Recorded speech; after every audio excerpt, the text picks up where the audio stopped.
La voz psicoanalítica del mundo. Aquí estamos en vivo. Hoy que es martes 18 de noviembre del 2025.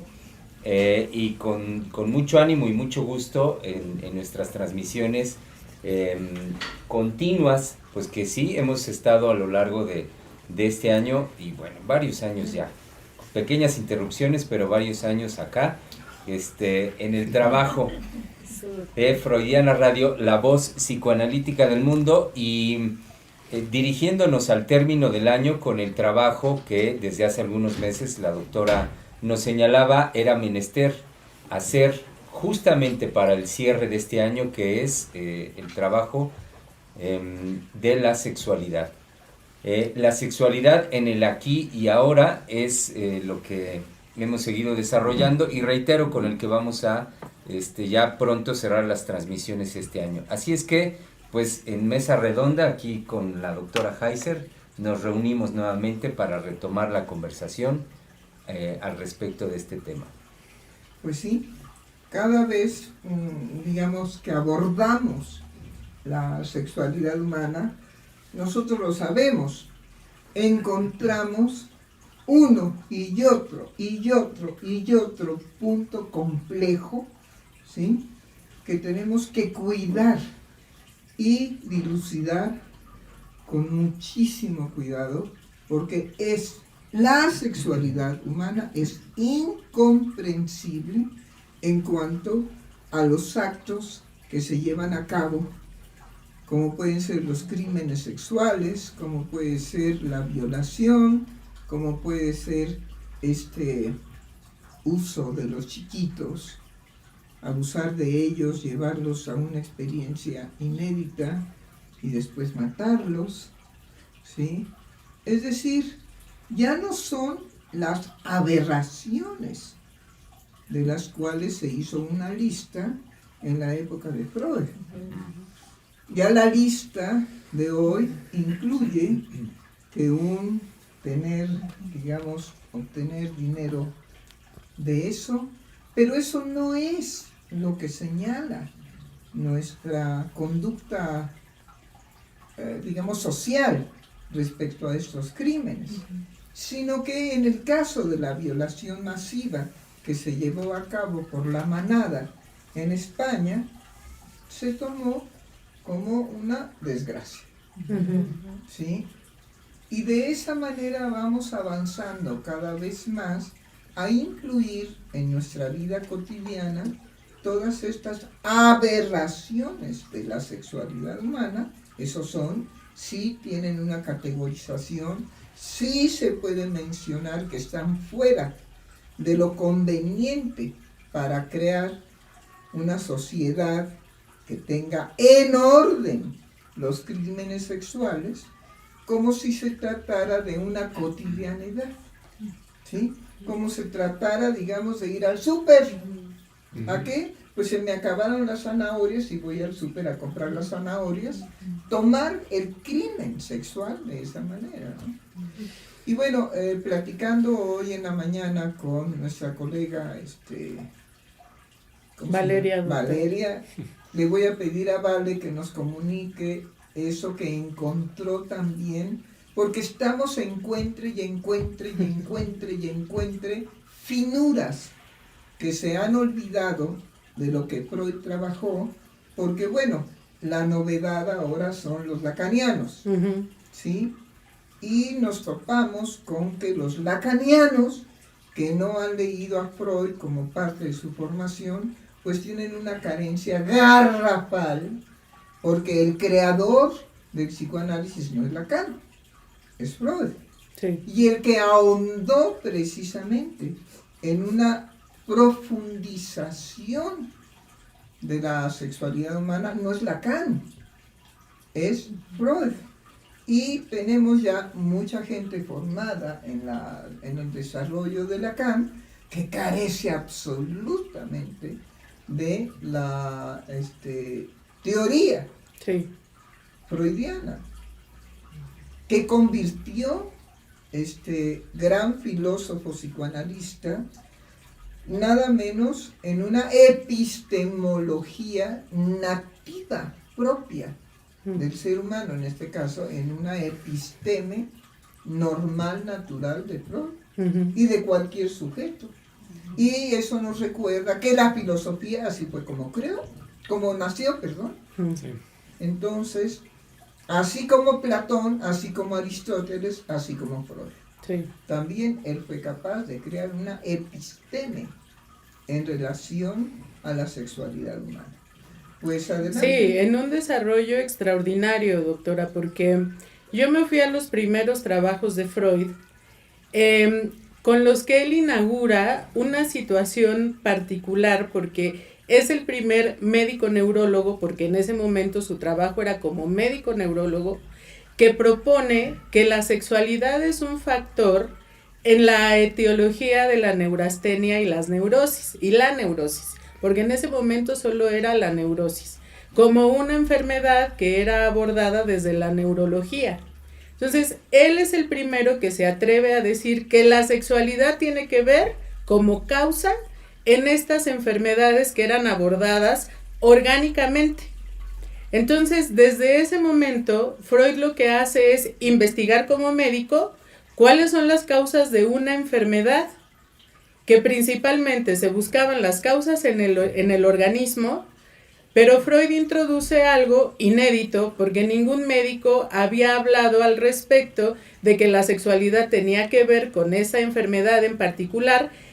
Aparecía en comentarios informales al respecto de lo que observaban en las enfermas, lo que observaban en las manifestaciones o en las declaraciones que ellas hacían cuando acudían al médico, pero nunca antes nadie se atrevió a formalizarlo. Entonces, Freud empieza a hablar de la sexualidad en la etiología de las neurosis y empieza de una forma muy particular porque investiga qué es lo que causa la neurastenia, tanto en hombres como en mujeres, porque investigó casos tanto de hombres como de mujeres. Entonces, lo primero que hizo fue relacionarlo a la masturbación. Lo divide en dos momentos importantes de la vida de los seres humanos, la infancia y la pubertad. Y que hay un tercer momento en donde esto también se manifiesta, que tiene que ver con el momento en que una persona decide casarse. Y es en relación, ¿sí?, a la posibilidad de, en ese momento de la época de Freud, de casarse y tener relaciones sexuales, como era apropiado tenerlas en esa situación social, que era casándose, tener acceso a una pareja y tener una vida sexual dentro de las reglas sociales. Las personas que no llegaban a ese momento y que solamente tenían una actividad sexual vía la masturbación, eran los más proclives a desencadenar una neurastenia. Entonces, son factores que se fueron observando, pero es el inicio de lo que Freud propone. Y lo marco así porque Freud no se quedó en eso, ese es el inicio de su trabajo. Y él mismo dice cómo fue todo el desarrollo de su trabajo, que aunque empieza así, Freud llega a hacer deducciones muy complejas en relación a la sexualidad, pero que desde ahí él hace una relación con estos acontecimientos de la sexualidad de la vida de un ser humano y lo orgánico. Hay un momento en que Freud habla de sustancias que el mismo organismo produce, que intoxican al organismo y es aquello que va a producir una neurosis. Algunas de esas sustancias son las hormonas, que las menciona, pero no solamente. Habla de otras sustancias que existen en el cuerpo que pueden producir una intoxicación y que descomponen la dinámica del organismo, ¿sí? Y que esto también tiene que ver con los síntomas que se producen en la neurosis, como la angustia. Sobre todo que si se trata de sustancias que se alteran en el organismo por la presencia, la manifestación de la sexualidad, bueno, no seamos ingenuos que cuando el psiquiatra recomienda una pastilla para la angustia, Sí. es una sustancia que tiene que operar en el organismo de tal forma que al absorberlo el organismo, la angustia no desaparece, pero atenúa el estado. Sí. Entonces, Freud habla de sustancias dentro de los procesos orgánicos. Sí. Y eso sigue siendo en el campo de la medicina. No hay ninguna enfermedad que no sea curable por medio de sustancias que nosotros introducimos ante una infección, ¿sí? Que puede ser en un principio la penicilina, que fue el auge, ¿sí? Para las infecciones severas que anteriormente no podían combatirse. Sí. Llega el periodo de la penicilina, es una sustancia que va a favorecer al organismo, que lo va a respaldar para resolver la infección. De lo contrario sería la muerte, como anteriormente, digamos, nos enfrentábamos a ciertas enfermedades que no teníamos la penicilina para ayudar al cuerpo con sustancias tóxicas que provocaran una toxicidad que acabara con la enfermedad. Ahora, sigue habiendo el problema de los medicamentos alopáticos, sí, que tienen efectos secundarios tóxicos, alivia algo y enferma otra cosa. Cosa que en el caso de la homeopatía está comprobado que no hay efectos secundarios. Que ese pequeño chochito, porque es, bueno, el chochito, los chochos del doctor Proceso Sánchez, que no puede descansar en paz porque nos dejó aquí abandonados, ¿sí? Esos pequeñísimos chochos que uno toma, 3 chochitos pero minúsculos, del tamaño de una cabeza de alfiler, ¿sí? Resuelve una situación grave. ¿Qué quiere decir? Que la homeopatía es una sustancia que procede favoreciendo la reacción tóxica del cuerpo para aliviarse, sí, sin efectos secundarios. Por favor, que el público escuche esto. Sí. Sin efectos secundarios. Sin efectos secundarios. Sin efectos secundarios. Cosa que en el caso de los medicamentos alopáticos son con efectos secundarios. Con efectos secundarios. Si alivia uno de una cosa y enferma el organismo de otro, con la homeopatía no. Sí. Sin efectos secundarios. Sí, yo pensaba, doctora, que también hay estos procesos en donde el organismo produce sustancias que lo intoxican, forman parte de remedios que vienen desde la alopatía, que son desconocidos por las personas que los llevan a cabo y los médicos tampoco lo informan. Yo recuerdo que en algún momento que yo estuve haciendo un programa de alimentación para reducir la grasa del cuerpo, que tiene que ver con poner al hígado en un estado de cetosis, que el estado de cetosis lo que produce es que el hígado queme las grasas que están acumuladas y no ingiera grasas nuevas para evitar que tenga que procesar las grasas nuevas, y todo lo que está en reserva lo va a quemar. Eso lleva al hígado, a un estado en donde está trabajando en exceso. Y como está segregando permanentemente cetonas, eso produce daño renal como consecuencia de esas sustancias que segrega el hígado y que van a los riñones. Cuando uno hace esos programas alimenticios, esa situación de que va a producir un daño renal, los médicos, sobre todo, bueno, en este caso era un bariatra, no lo dice, sino que de repente se le salió decirlo por una situación que se le consultó, y bueno, él dijo que esas dietas producen daño renal.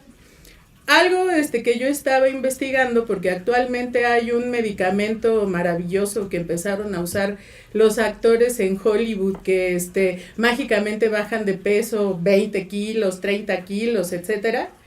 es un medicamento que evita, que hace que el cerebro registre la saciedad muy rápidamente. Entonces disminuye mucho la ingesta de alimentos. Compulsiva. Y lo que da por resultado es provocar este estado de cetosis, sin tener que hacer la dieta, sino que por el medicamento lo produce. Y esto está teniendo ya consecuencias, por supuesto, no solo en los riñones y el hígado, sino en todo el organismo. Y que como no se tiene estudiado este tipo de medicamento, cómo va a intoxicar a todo el organismo, pues ahora están por venir las consecuencias de lo que va a causar esto. Sí, empezando pues porque el hígado hace un esfuerzo enorme. Se agota. Se acaba. Sí. Lo forzamos a marchas forzadas como si fuera un reo que hay que castigar. Sí. Sí, y que aparece como un remedio milagroso. Lo pienso así porque eso tiene que ver con la sexualidad. Esa idea de querer modificar el cuerpo por el objetivo que sea, el sentirse más atractivos, el verse, tener una imagen de cierta forma en particular, la delgadez, el recibir esos elogios de ay, qué bien te ves, cómo le hiciste para bajar de peso. Es decir, yo empecé a pensar en todo eso por lo minucioso del trabajo de Freud y cómo él va desde sus inicios, que esto fue en 1893, cuando él empezó a hablar de la sexualidad en la etiología de las neurosis, cómo empezó a hablar Freud de todas estas cosas que tienen que ver con la vida afectiva y que no se toman en cuenta. No, por supuesto que no, porque la vida afectiva es lo que hay que negar, es lo que hay que abandonar, es lo que no hay que atender. Me acuerdo que hace algunos años nosotros lanzamos un movimiento que se llamó la cultura del cuidado emocional. Sí. Y la cultura del cuidado emocional era crear cultura del cuidado emocional. Y no, digamos, estas anomalías corporales del organismo, porque si se come de una manera desproporcionada, lo más probable es que, aunque también sufre el hígado, es tan terriblemente placentero el comer sin medida que, bueno, va a resultar en una obesidad obscena. ¿Sí? Hay una obscenidad en la obesidad. ¿Por qué? Pues porque son cuerpos que no se soportan ni siquiera a la visión estética. Entonces, hay ocasiones en que estas deformaciones del cuerpo, pues indudablemente que cuando se quieren quitar, pues qué me importa que me envenene, que me dañe el riñón, que ya veré después qué hago. Pero por lo pronto, que a mí me baje 20 o 30 kilos. ¿En 2 meses? En 2 meses, Sí. No, pues viva la pena. Soy capaz de destruir el hígado, los riñones, el cerebro y lo que sea necesario. ¿Sí? ¿Por qué? Porque socialmente la obesidad no es bienvenida. Pero no solamente tenemos la obesidad, tenemos también la sexualidad en relación a la homosexualidad, que seguimos en que no la soportamos, pero si nos quedamos callados, somos buenos ciudadanos porque aceptamos que de lo contrario seríamos homofóbicos. Entonces, hacemos un intercambio de que si no la aceptamos somos enfermos. Sí. Porque tener y provocar una fobia, porque los otros estén jurguneando, digamos, los genitales públicamente, pues lo tenemos que soportar. ¿Por qué? Pues porque los homosexuales no tienen por qué tener pudor. Por ejemplo, el heterosexual tiene pudor, gesta una condición de pudor para su relación sexual. el homosexual no. Entonces, no es nada más que sea homosexual, sino que introduce de una manera obscena sus manifestaciones homosexuales. Me refiero, por ejemplo, a llegar a una tienda, ¿sí?, y encontrar a un joven que se menea y que se mueve, que uno dice, bueno, ¿y esta cocaleca? ¿Sí? ¿Qué onda? Que es incómodo, ¿sí o no? Sí. Y no hay ningún desprecio ni nada, sino ver a un hombre que se está moviendo como si fuera tongolele, ajá, ¿sí? Pues es incómodo, es sorpresivo. Uno no espera entrar a una tienda a comprar ropa para mujer con un hombre joven, ¿sí?, delgado, pintarrajeado, con unas pestañas verdaderamente descomunales, una boca en un rojo granada, ¿sí?, todo chapeado, todo pintarrajeado y moviéndose como cocaleca. Pues indudablemente que eso afecta a la cotidianeidad del pudor, de lo correcto que tiene que haber en lo social. Ah, no, pues si lo rechazamos, entonces nosotros somos enfermos psíquicos. ¿Qué tenemos? Una homofobia.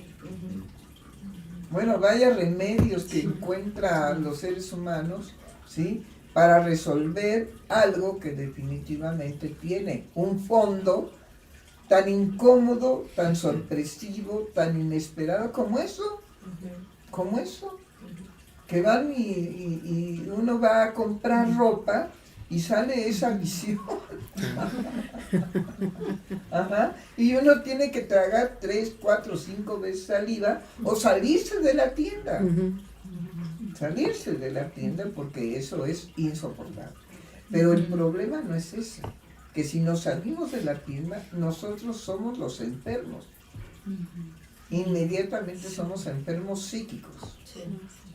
Hemos desarrollado una homofobia. Tenemos fobia a la homosexualidad. No, es que es insoportable. La sociedad tiene que tener un equilibrio en relación a la sexualidad humana para que la sexualidad no sea agresiva ni insoportable, digamos, para el resto de la sociedad. Bueno, ahí tenemos un punto conflictivo, porque hay que renunciar a sentirse homofóbico, sino una persona normal que rechaza esa manifestación sexual que le es insoportable en la dinámica social.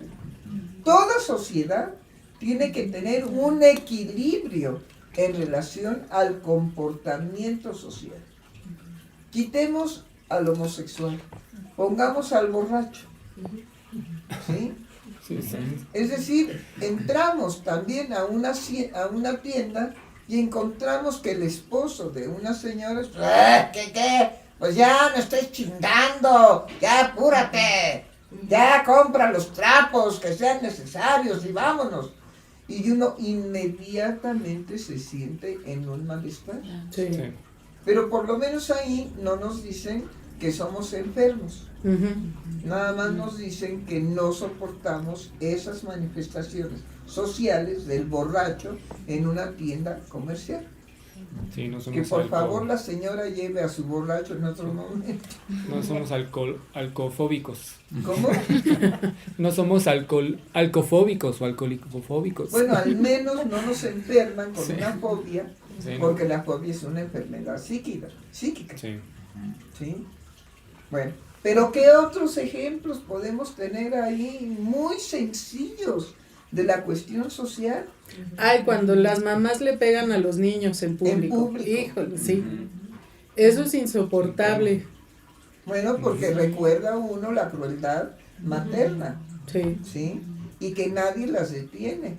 Y el niño pega unos alaridos de muerte porque eso es lo que está sintiendo, que él no se puede defender de la agresividad física del adulto. Y que además la madre tiene derecho a exhibirlo socialmente al niño de esa manera. ¿Sí? Pero ¿qué otras cosas no toleramos tampoco en lo social? Híjole, cuando se maltrata a un animal, ¿no? O sea, que ya sea propio o ya sea de la calle, que hay una crueldad manifiesta de lastimar a un perrito, a un gatito, de maltratarlo con saña, con cálculo, con anticipación, y que se hace como una exhibición. Ajá. ¿Qué otras cosas? Pongamos ejemplos, seamos muy ricos en los ejemplos para que vean que no es nada más una situación insoportable de la presencia homosexual, sino que hay muchas cosas que son imposibles de tolerar en la convivencia social. ¿Sí? Bueno, ya dije el borracho, la madre golpeadora. Ay, sí. Sí. ¿Tienes más? Yo pensaba en la vestimenta. Hay cierto tipo de vestimenta que puede ser insoportable. Pero yo me puedo ir incluso un poco más allá en la época, no todavía reciente, de los punks. La vestimenta estrafalaria también era para causar incomodidad, ¿no? Me tocó alguna ocasión tener amistades en la prepa, así, y nos sacaban de las tiendas. A mí no, sino por ir acompañado con los otros. Pero era evidente la incomodidad causada por uno de mis amigos, que traía el cabello pintado, lo traía a veces parado, y bueno, levantado con gel, y todo lleno de estoperoles. No era armónico con la generalidad, ¿no? Y no, porque digamos, se salen de la norma social. Sí. Bueno, entendamos, la posibilidad de la convivencia social tiene que ser por medio de normas. Y no de haz lo que quieras, ¿no? Sal a la calle. Bueno, ahora como andan algunas jovencitas que la mitad de la nalga en el short, por el calor, se les tiene que estar viendo, a fuerza. A fuerza tengo que estar viendo un pedazo de nalga, de todas las chicas que pasan. Me acuerdo que estábamos saliendo de Palacio de Hierro y hay una calle, creo que es la Providencia, creo que se llama, en donde hay unos restaurantes. Bueno, nos sentamos, había milagrosamente una mesa para 2 personas. Bueno, lo primero que veo venir de frente es una mujer joven, en donde digo, bueno, a ver, le digo a mi colega, ¿no quiere voltear a ver a esta mujer? Porque a lo mejor yo estoy viendo moros con tranchetes. No, es la nueva vestimenta. Calzones y brasier. Sí, calzones y brasier, así sale a la calle. ¿Por qué no? Sí. Es su cuerpo y ella lo puede exhibir en el momento que quiera y como quiera. Claro, no son los calzones de la intimidad ni el brasier íntimo, pero es brasier y calzones. Y pasó ahí contorneándose en el cafetín que está en la calle, y pues naturalmente que toda la gente la pudo ver pasar. Y creo que eso es muy satisfactorio para ese tipo de escándalo que provocan las mujeres. Sí, y ahí el calificativo es el morboso que está mirando, que es el que mira, pero no se le califica a la persona que exhibe porque su cuerpo. Generalmente, a ver, ¿qué pasa si yo saco a mi mamá de 80 años desnuda? Pues también provoca la misma reacción, y no por morbosidad del cuerpo tan hermoso de mi madre de 80 años, no, sino simplemente viene desnuda, nada más. ¿Sí? Las playas especiales para nudistas, un día nos pasó en Puerto Escondido, en Puerto Escondido, fuimos a una playa de Puerto Escondido que desconocíamos que era una playa nudista. O bueno, no sé si estoy confundiendo Puerto Escondido o Huatulco. Bueno, pero hay por lo menos, digamos, en una división, ¿sí? Y de repente estamos por pedir lo que vamos a tomar, y volteo y veo a un hombre desnudo. Y digo, ¿estoy bien o estoy mal? Y le pregunto al mesero, oiga, ¿ese señor va desnudo? Sí, es que nosotros somos el restaurante del hotel, pero la playa es para nudistas. Ah, pues no nos traiga la comida ni nada, nos vamos porque no caímos accidentalmente aquí. Ah, pues sí, está muy bien. Y nos fuimos. Y a la hora de la salida, pues empezamos a poner atención, mis hijos, mis amigos y yo, y uno ya venía la otra, y bueno, santo Dios, no soportamos los cuerpos desnudos. ¿Y cómo, pero cómo en eso está, o sea, ahí todavía está marcado que los que van a ir, o sea, saben que van a estar desnudos? Entonces hay otros que pueden decidir no hacerlo y pues ya, solo no van. Pero con estas manifestaciones actuales, pues sí, uno decide ir a un restaurante a comer y tiene que encontrarse con esa imagen de la mujer que va en calzón y brasier. Ah, sí. Sí, ahí ya no es que uno dice, sí voy a la playa nudista o no voy. No, ya es del común que pues va a pasar caminando por ahí donde uno fue tranquilamente a comer. No, sí, que a uno le dan ganas de tirarle un vaso de agua, Claro, ¿no? Por lo pues menos sí. para que se vaya al baño a secarse, ¿no?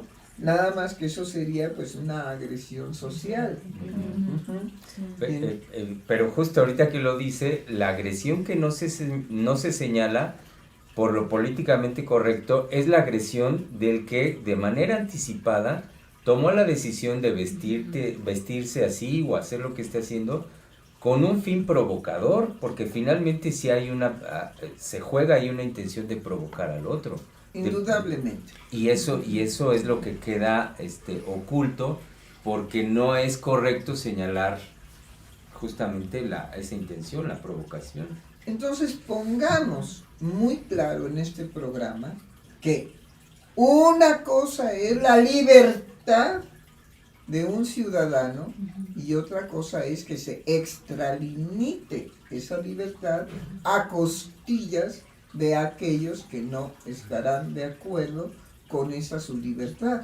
Es decir, una sociedad ordenada tiene que tener prohibiciones en cuanto que no se trata de que mi subjetividad sea impuesta al otro que no soporta ese tipo de conductas, y no por fobia, y no por rechazo, sino porque son impresionantes. Ver al Señor con todo el pirrimpín ahí expuesto, pues ciertamente dije, ¿no? ¿Qué? ¿Qué? Y además puse atención. Entonces es más fuerte, porque yo no lo creía y dije, ¿está desnudo? Sí. Y ahí iba muy contento, sí, moviéndose, porque iba a la playa con la toalla echada en el hombro. ¿Sí? Y ya al mesero le pregunté, me dice, sí, pues es que nosotros somos el restaurante del hotel de la playa nudista. Ah, bueno, pues no nos traiga nada, ni agua. Ya nos vamos de aquí. No, una sociedad serena y normal tiene que tener prohibiciones en relación a que tu subjetividad no tiene por qué dañar la subjetividad de los otros. ¿Sí?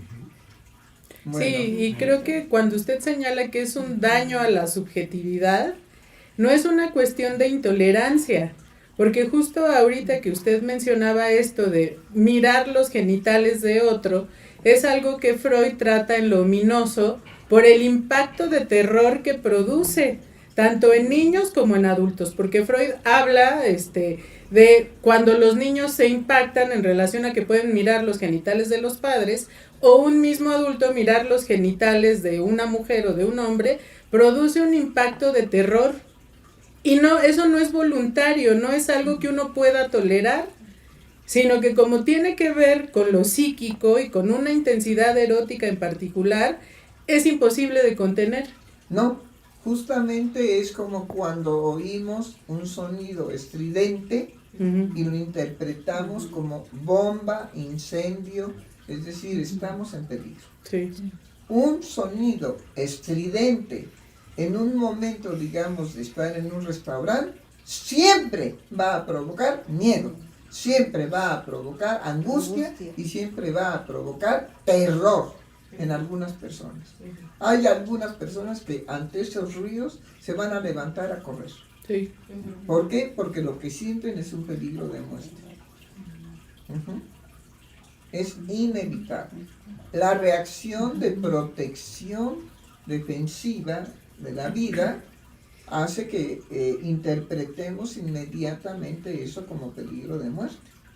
¿Sí? Habrá otros que no, que se queden sentados y pregunten, oye, ¿qué pasó? ¿Qué pasó? ¿Qué pasó? Inmediatamente necesitamos la explicación del suceso.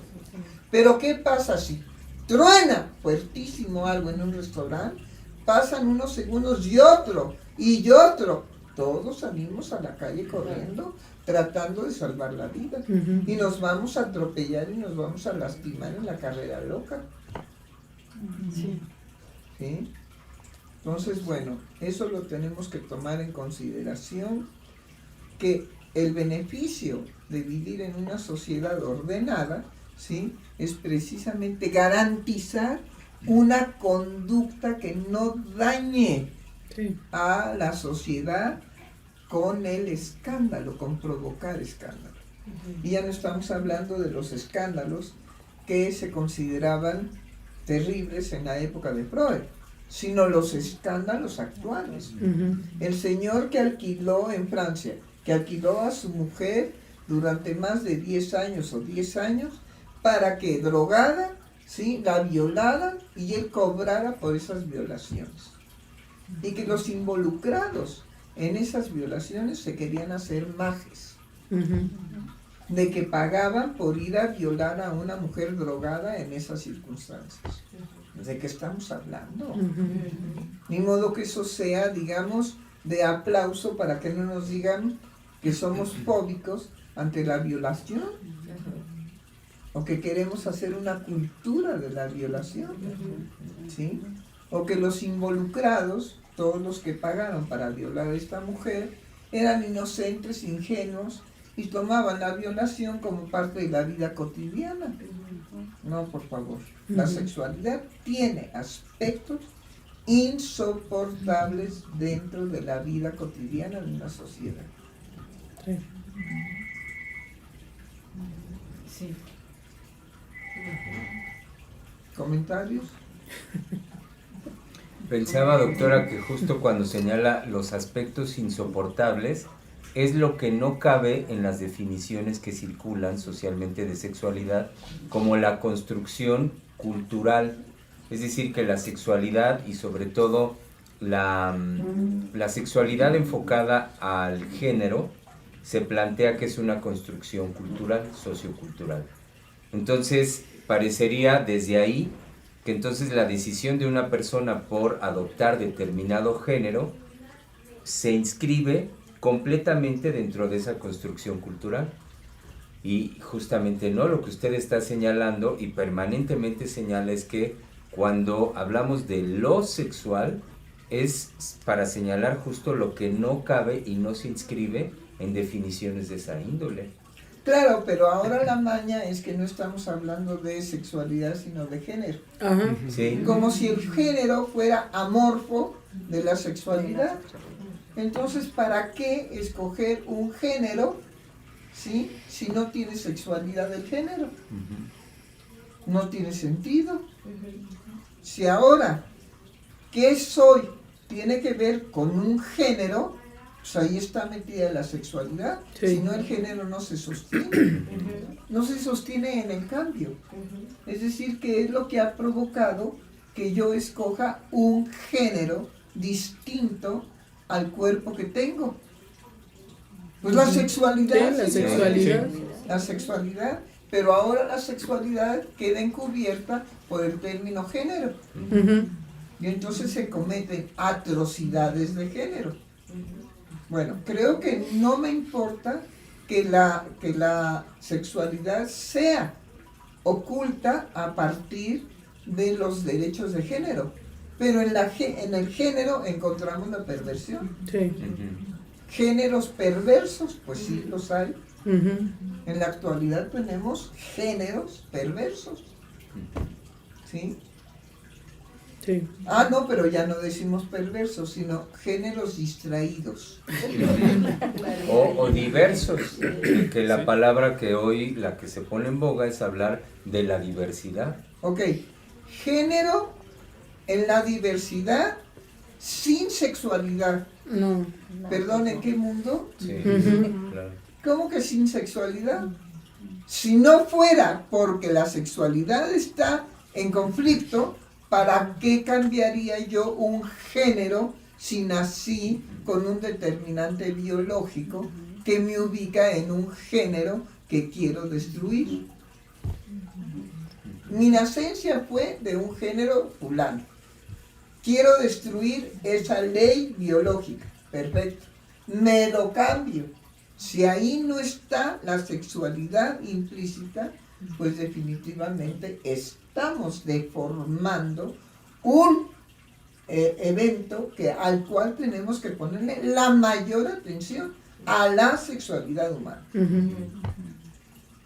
¿Cómo andamos de tiempo? Llevamos 40 minutos de programa. Es la 1:49.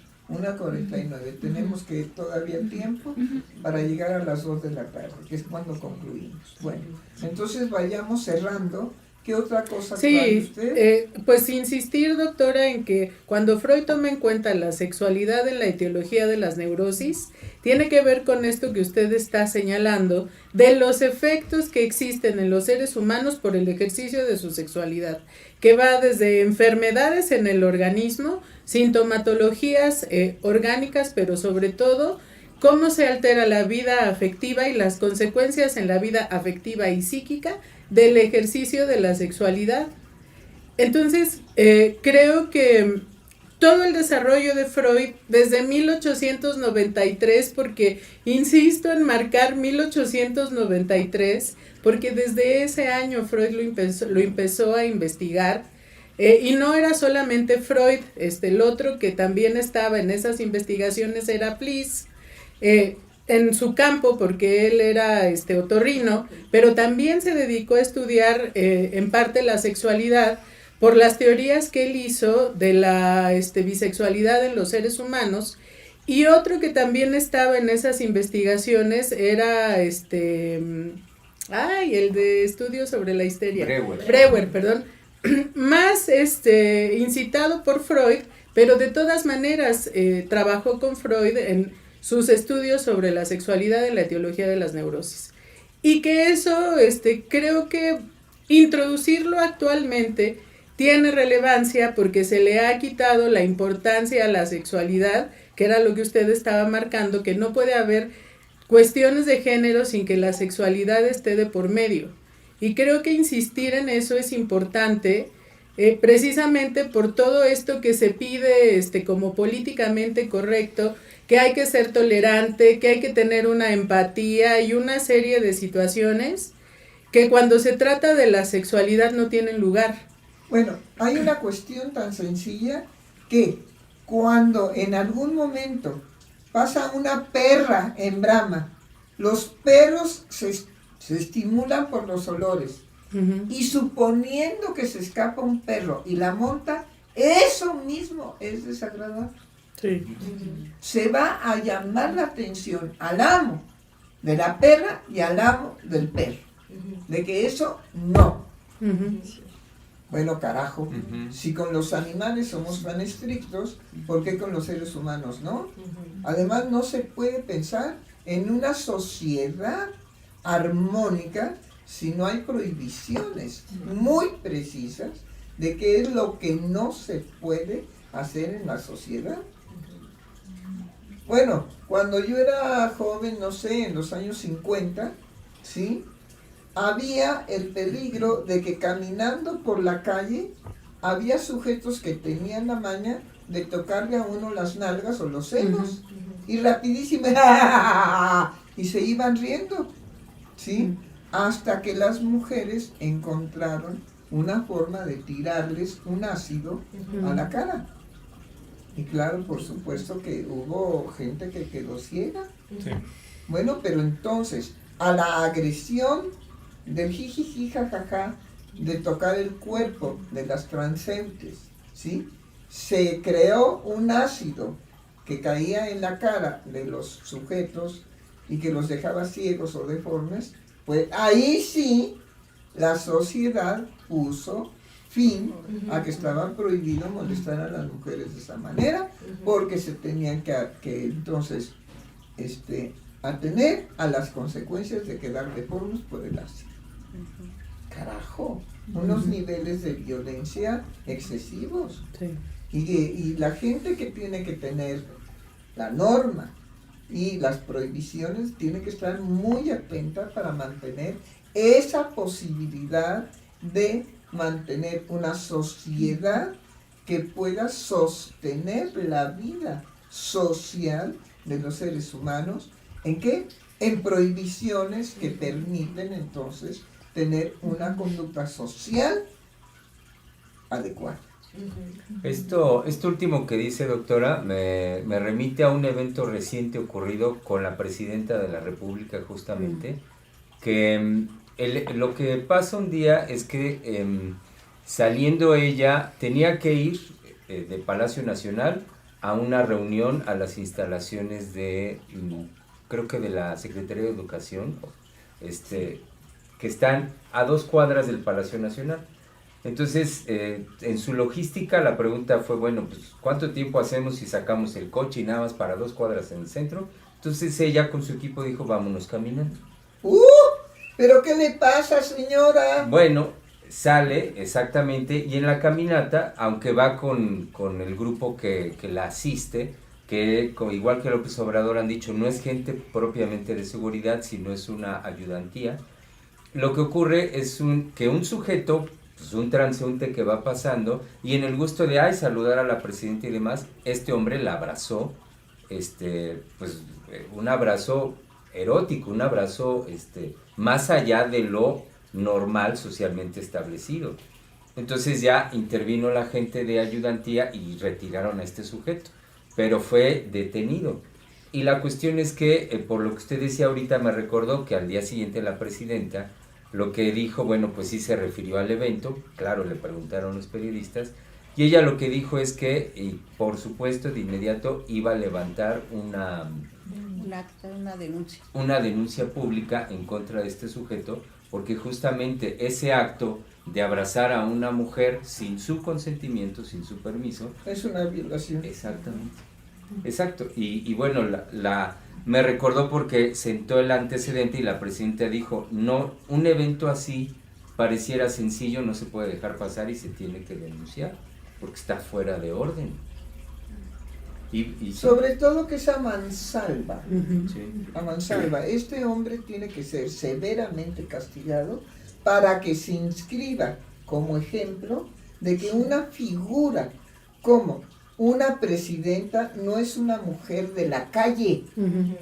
De la calle ya sabemos a qué nos referimos. Sí. Entonces Sí. no la puede abrazar obscenamente, que fue lo que aconteció. Exactamente. Entonces, esa obscenidad tendrá que ser severamente castigada para que crea precisamente una ley, una prohibición, que todo aquel que se pase de la mano, que sea que, digamos, abrace a cualquier mujer en la calle de esa manera, será severamente castigado. Sobre todo a una figura, ¿sí?, que merece todo el reconocimiento de su investidura. Sí. Pero este desgraciado dijo, ahorita me hago famoso. Ujú. Pues sí, pero igual te vas a hacer famoso en la severidad con la que tiene que ser castigado. Sí. En la mayor severidad. Ujú. ¿Algo más? Yo me gustaría leer, es algo muy corto, porque lo traigo a cuentas en relación a lo que estamos trabajando, pues del orden que tiene que haber para que haya una sociedad. Y hace poco leía en el texto de Freud en la moral sexual cultural y la nerviosidad moderna, y bueno, este párrafo pienso que lo podemos trabajar. Dice, en términos universales, nuestra cultura se edifica sobre... Ay, me cambié de página.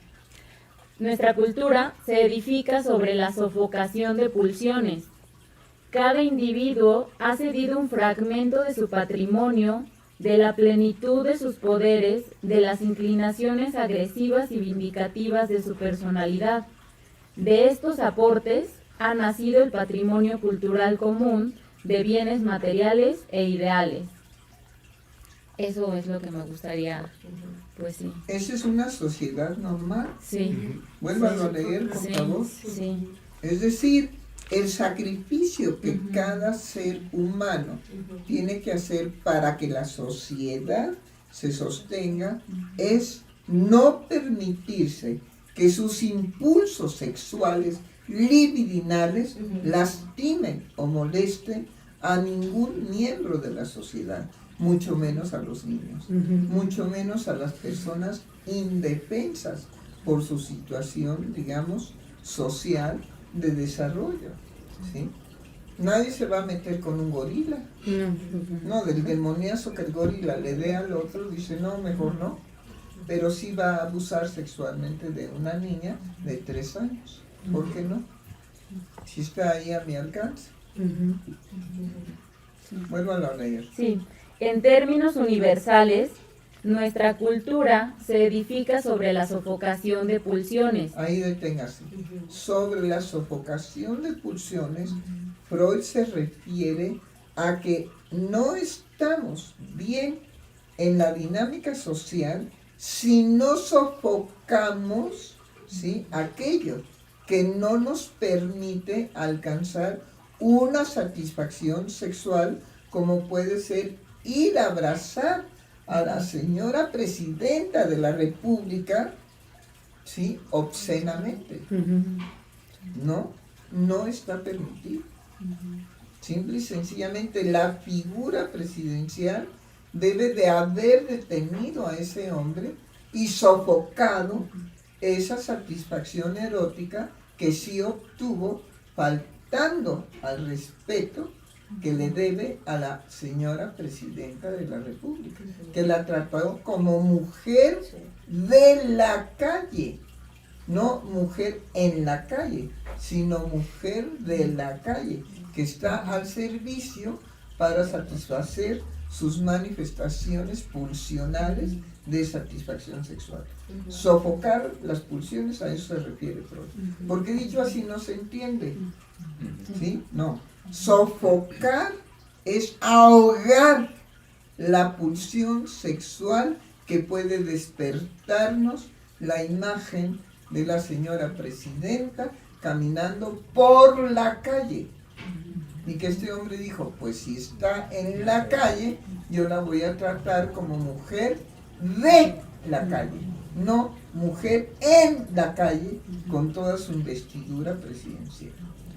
Eso es sofocar.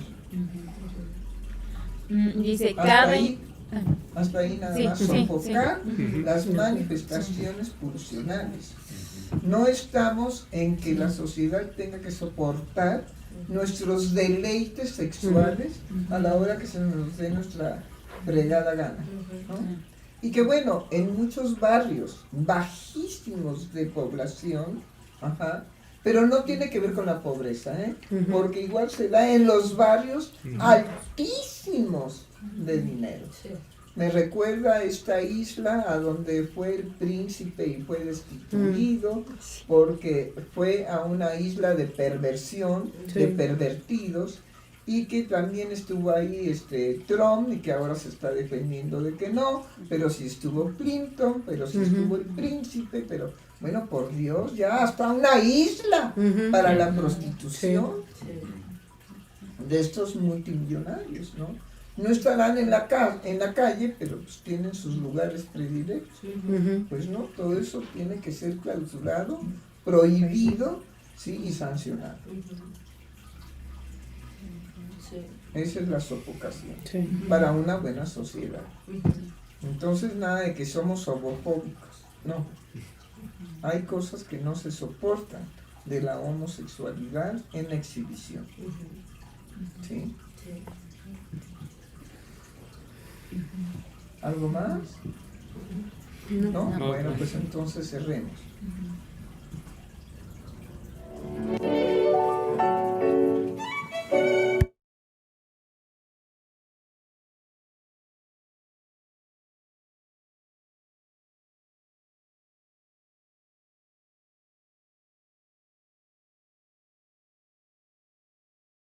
Que estaba en el Código Penal, estaba penado el exhibicionismo.